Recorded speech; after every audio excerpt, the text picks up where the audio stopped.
बिस्मिल्लाहिर्रहमानिर्रहीम। आज का जो हमारा टॉपिक है वो है time value of money.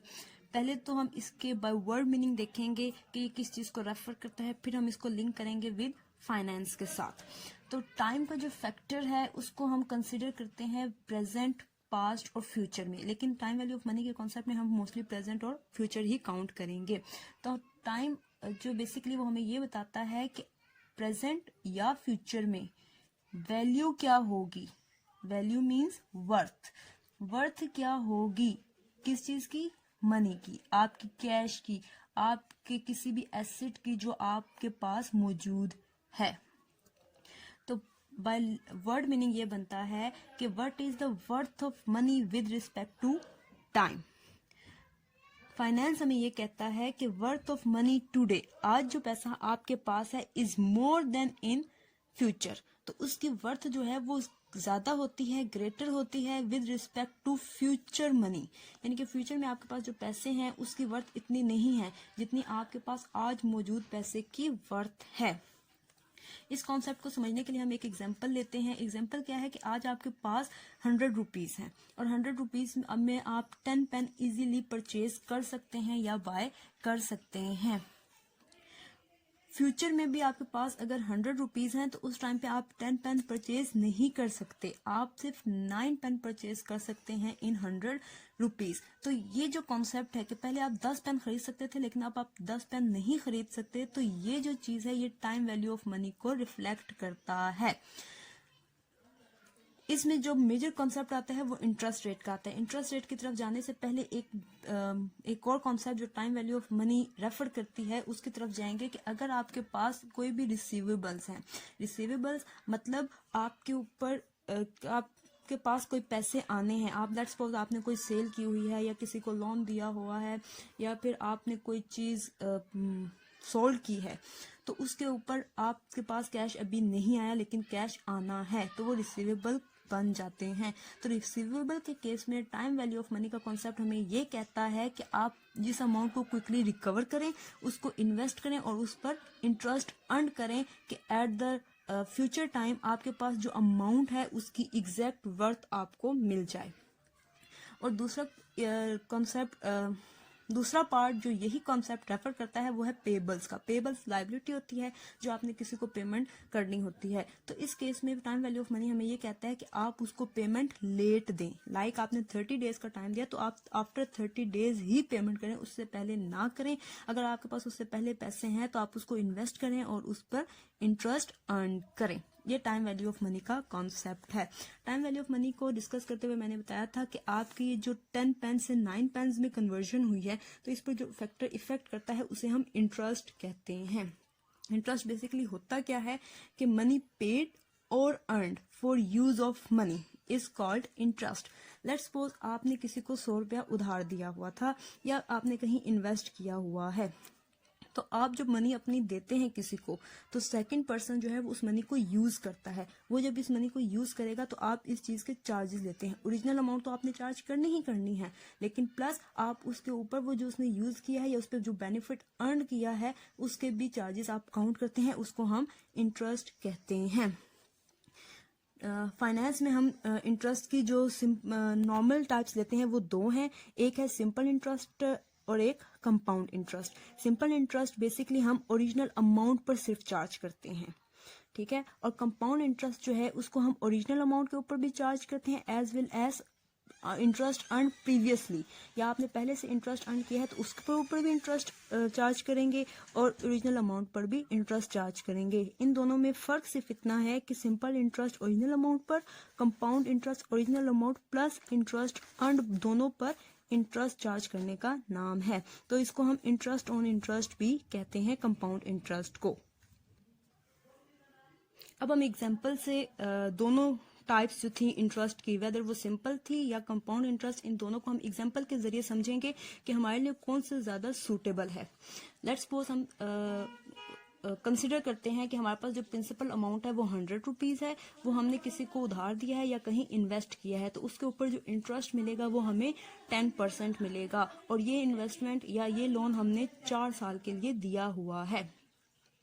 Simple interest के केस में हम करते क्या है, एक बात जो आपने लाजमी माइंड में रखनी है टाइम वैल्यू ऑफ मनी के कॉन्सेप्ट में, आप जब भी अपनी कैलकुलेशन करें आप सबसे पहले टाइम लाइन जरूर बनाएं। यहाँ पर 4 इयर्स हैं तो मैंने 4 इयर्स को अपनी टाइम लाइन को 4 इयर्स में कन्वर्ट कर दिया है। सिंपल इंटरेस्ट का फार्मूला क्या होता है कि आपके पास जो प्रिंसिपल अमाउंट है जो आपने इन्वेस्ट की हुई है या लोन दिया हुआ है किसी को, उसके ऊपर इंटरेस्ट रेट और कितने ईयर्स के लिए इंटरेस्ट दिया हुआ है उसको हम मल्टीप्लाई कर देते हैं, तो हमारे पास सिंपल इंटरेस्ट की अमाउंट आ जाती है जो हमने इस अपनी ओरिजिनल प्रिंसिपल अमाउंट के ऊपर चार्ज करनी है या अर्न करना है। टाइम वैल्यू ऑफ मनी हम क्या कहते हैं कि आज हमारे पास 100 रुपया मौजूद है, लेकिन 1 साल के बाद जब हमने उसके ऊपर 10 रुपये इंटरेस्ट भी अर्न कर लिया और 100 रुपया हमारे पास ओरिजिनल अमाउंट थी, तो अब हमारे पास कितने रुपए हो गए हैं, 110 रुपये बन गए हैं।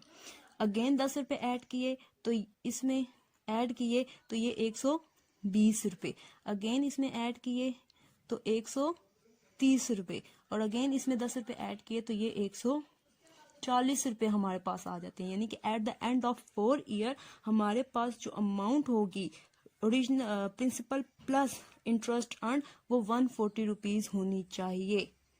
और बाय फार्मूला हम इसको कैसे कैलकुलेट करते हैं कि total amount is equal to principal plus interest earn. ये वाला इंटरेस्ट अर्न उसकी अमाउंट और आपके पास प्रिंसिपल की अमाउंट, इन दोनों को ऐड किया तो हमारे पास 140 रुपीज होंगे eight the end of 4 years. यानी कि 4 साल के बाद जो आज हमारे पास 100 रुपया है वो 4 साल के बाद 140 रुपये हो जाएगा by composing simple interest rate. अब हम आते हैं कंपाउंड इंटरेस्ट के ऊपर। कंपाउंड इंटरेस्ट के ऊपर हम सेम टाइमलाइन बनाएंगे, लेकिन इसका थोड़ा सा कॉन्सेप्ट क्लियर है, थोड़ा सा डिफरेंट है। यहाँ पर हमने सिर्फ जो है ओरिजिनल अमाउंट पे इंटरेस्ट चार्ज किया था 4 ईयर के लिए, लेकिन यहाँ पर हम क्या करते हैं, हम ओरिजिनल अमाउंट के ऊपर भी एज वेल एज अपने इंटरेस्ट जो हमने ईयरली अर्न किया है उसके ऊपर भी इंटरेस्ट चार्ज करते हैं। इसके लिए तो सिंपल फार्मूला हम लेंगे कि हर साल का इंटरेस्ट हमने कैसे निकालना है। ये बेसिकली इंटरेस्ट अमाउंट को इंडिकेट कर रहा है।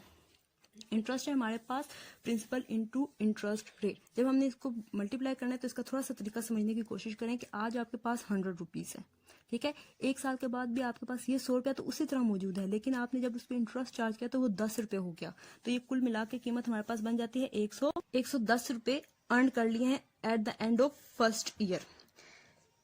उसके बाद क्या होता है कि सेकेंड ईयर स्टार्ट होता है, तो आपने यहाँ पर 100 रुपीज नहीं लेने लाइक सिंपल इंटरेस्ट के केस में। आपने यहाँ पर क्या करना है, आपने 100 प्लस 10 इंटरेस्ट का 110 उसके ऊपर अगेन इंटरेस्ट चार्ज करना है। यानी कि आपके लिए यहाँ पर प्रिंसिपल अब सेकेंड ईयर के लिए क्या बन जाएगी 110 रुपीज, उसके ऊपर आप इंटरेस्ट चार्ज करेंगे 11 रुपये बनेगा 10% के हिसाब से, तो टोटल अमाउंट हमारे पास 121 हो जाएगी। सेम आप क्या करेंगे अगेन नेक्स्ट ईयर के लिए ये प्रिंसिपल होगा, तो उसके ऊपर आप जब 10% चार्ज करेंगे तो 12.1 हो जाएगा, तो ऐड करने से 13.1 33.1 बन जाएगा। अब ये 133.1 जो है वो नेक्स्ट ईयर के लिए प्रिंसिपल अमाउंट है, तो उसके ऊपर 10% चार्ज करेंगे तो ये 146.41 अमाउंट बनती है। बाय फार्मूला अगर हम इसको देखें तो हम कहते हैं total amount is equal to principal, जो आपके पास ओरिजिनल प्रिंसिपल की अमाउंट थी 100 और इंटरेस्ट अर्न, यानी कि ये जो आपने इंटरेस्ट अर्न किया है ईयरली 10 रुपये 11 रुपये 12.1 और 13.31 रुपये जो है ये आपने अर्न किए हैं, इन चारों को जमा करें तो आपके पास 46.41 बनता है। तो आप टोटल इसकी कैलकुलेशन करें तो 146.41 आपके पास कंपाउंड इंटरेस्ट आ जाएगा। अब देखें फर्क, जब आपने सिंपल इंटरेस्ट काउंट किया तो 140 रुपीज आप eight the end of 4 year earn करेंगे, लेकिन जब आप कंपाउंड इंटरेस्ट चार्ज करते हैं तो eight the end of 4 year आपके पास 146.41 रुपीज आएगा। इसमें ये होता है कि आप किसी भी टाइम पर पैसे अपने यानी कि रिकवर कर सकते हैं, या आप ये भी कह सकते हैं कि मुझे हर साल जो इंटरेस्ट है वो मुझे दे दो, आप उसको अगेन इन्वेस्ट नहीं करते। कंपाउंड इंटरेस्ट के केस में आपको जो ईयरली इंटरेस्ट मिलता है आप उसको री इन्वेस्ट करते हैं, आप उस पर भी इंटरेस्ट तब चार्ज करेंगे जब आप उसको री इन्वेस्ट करेंगे। टाइम वैल्यू ऑफ मनी में जो नेक्स्ट हम टॉपिक कवर करेंगे वो है 2 की कॉन्सेप्ट जो कि कंसिडर किए जाते हैं in time value of money के कॉन्सेप्ट में। Number 1 is future value, number 2 is present value. Future value basically होती क्या है, हम अगर बाय डेफिनेशन देखें तो हमें पता चलता है कि the value at some future time, यानी कि किसी भी फ्यूचर टाइम में जो आपके पास वैल्यू होगी, किस चीज की value, of present amount of a money, जो आज आपके पास पैसा है, उसकी फ्यूचर में क्या वैल्यू होगी, और अ सीरीज ऑफ पेमेंट, या आपने किसी को पेमेंट देनी है। तो हम इसको, ये जो हम वैल्यू डिटरमिन करेंगे, ये कैसे करेंगे, एट गिवन इंटरेस्ट रेट। ये फ्यूचर वैल्यू होती है। लेट्स सपोज आपके पास 100 रुपीज़ हैं, तो इन फ्यूचर आपके पास कितने रुपीज़ होनी चाहिए। तो जो फ्यूचर की वैल्यू होगी उसको हम फ्यूचर वैल्यू कहेंगे। फ्यूचर वैल्यू को हम टर्मिनल वैल्यू भी कहते हैं। हमने जो पीछे एग्जांपल देखी उसमें 140 सिंपल इंटरेस्ट के केस में या कंपाउंड इंटरेस्ट के केस में 146.41 क्या है, फ्यूचर वैल्यू है हमारे आज के 100 रुपये की। इसके लिए जो हम बेसिकली जो फॉर्मूला यूज करते हैं वो है future value is equal to present value, PV is equal to present value, यानी कि जो आज आपके पास 100 रुपया था वो आपकी क्या है, प्रेजेंट वैल्यू है, और ये फ्यूचर वैल्यू है। तो अगर आपने फ्यूचर वैल्यू डिटरमिन करनी है तो प्रेजेंट वैल्यू इंटू 1 प्लस आई क्या है, इंटरेस्ट रेट, इंटरेस्ट रेट। और एन किसको शो करता है कि कितने नंबर ऑफ ईयर्स के लिए आपने इन्वेस्टमेंट की है या लोन वगैरह दिया हुआ है। तो इससे आप या तो टाइमलाइन के जरिए अपनी फ्यूचर वैल्यू डिटरमिन कर सकते हैं या इस फॉर्मूले के जरिए अपनी फ्यूचर वैल्यू डिटरमिन कर सकते हैं। ये फार्मूला हम यूज करते हैं इन कंपाउंड इंटरेस्ट के केस में। अगर आपका इंटरेस्ट सिंपल है तो उसके केस में आप फार्मूला कैसे यूज करेंगे कि future value is equal to present value into 1 plus interest rate into number of years. हमारे एग्जाम्पल में 10% इंटरेस्ट रेट था, ईयर्स 4 थे, प्रेजेंट वैल्यू 100 थी। आप इनको अगर फॉर्मूले में कैलकुलेट करना चाहते हैं तो आपके पास एग्जैक्ट वैल्यू आ जाएगी। मैं आपको कैलकुलेटर के ऊपर ये करके भी दिखा देती हूँ। कंपाउंड इंटरेस्ट के रेट में जो हम फार्मूला यूज करेंगे, हमारे पास आज प्रेजेंट वैल्यू जो थी वो 100 थी, 1 प्लस 0.1, 10% को जब 10 को हम डिवाइड बाय 100 करते हैं तो 0.1 होता है। इसके हम पार लेंगे n जो कि 4 ईयर्स थी, तो हमारे पास आंसर आता है 146.41 in case of compound interest rate. अब हम सिंपल इंटरेस्ट रेट के केस में चलते हैं। 100 multiply by 1 plus interest rate कितना था 0.1 multiply by number of years कितने थे 4। आप फॉर्मूला इसको साथ साथ देख लें। Present value 1 plus 0.1 multiply by 4, तो ये हमारे पास आती है 140, जो हमने पीछे टाइमलाइन के जरिए कैलकुलेट की थी। आप बाय फार्मूला भी कैलकुलेट इजीली कर सकते हैं। अब हम नेक्स्ट चलते हैं प्रेजेंट वैल्यू की तरफ। प्रेजेंट वैल्यू मैं आपको पहले बता चुकी हूँ, दोबारा इसको थोड़ा सा एलेबोरेट कर देते हैं कि the current value of a future amount, यानी कि आपको फ्यूचर में जितने भी पैसे चाहिए उसके लिए आपके पास आज कितने पैसे मौजूद हैं। तो उसके ऊपर भी हम वो कैसे हम डिटरमिन करते हैं, with respect to interest rate. हमारे केस में जो 100 था वो क्या था, प्रेजेंट वैल्यू थी। अब हमारे पास जो फॉर्मूला है प्रेजेंट वैल्यू के लिए, हम उसी फार्मूले के जो बेस फार्मूला था उसको ही थोड़ा सा रीअरेंज करेंगे। Future value divided by 1 plus I की पावर एन। हमारे पास जो फ्यूचर वैल्यू के लिए जो फार्मूला था वो था future value into present value 1 plus I की पावर एन। मैंने क्या किया है कि क्योंकि हमने प्रेजेंट वैल्यू डिटरमिन करनी थी तो इसको मैंने डिवाइड कर दिया है बोथ साइड का। ये सिंपल मैथ का रूल है, ये इससे कैंसल। तो present value is equal to future value divide by 1 plus I के पावर एन।